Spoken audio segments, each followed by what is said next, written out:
Talking to David Platt. He's the author of Follow Me. It's a call to die. It's a call to live. The subtitle to Follow Me.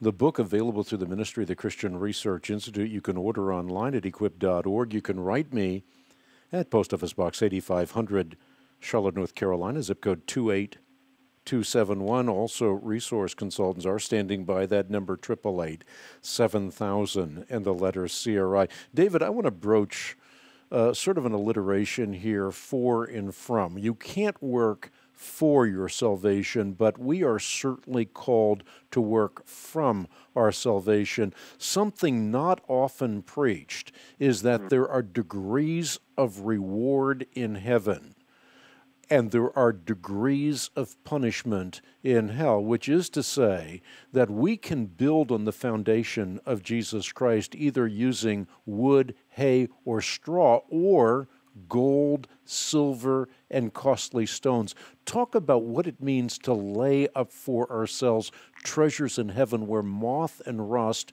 do not corrupt and where thieves do not break in and steal. I appreciate you bringing that up. I just spent some study, and I know your book on the afterlife hits on this as well, but some study on heaven, hell, the end of the world, and the reality that is there in the New Testament of promised reward. And it's not reward for selfish gain, it's reward for the glory of God, but joy. And yes, I mean, Jesus called us. I mentioned earlier about the rich young ruler, but the treasure in heaven. And I remember talking with one persecuted believer who had written a whole book just on suffering and martyrdom and things that he learned in the crucible of persecution in his own life.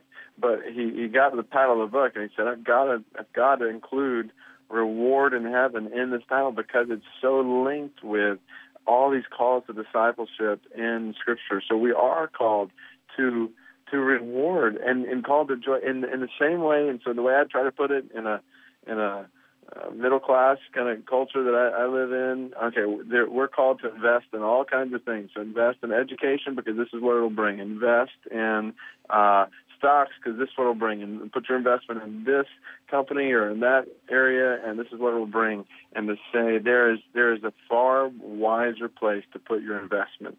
Invest in people and spreading the gospel among people and the building up of the church and the advancement of the Great Commission, because this is reward, this is treasure that will never, ever fade. Even though what looks like the most wise investment in the things that this world offers us, the reality is 10 billion years from now won't matter. But when we invest our life in leading somebody else to Christ, then 10 billion years from now, that's going to matter. And it's going to matter for their joy and for our joy.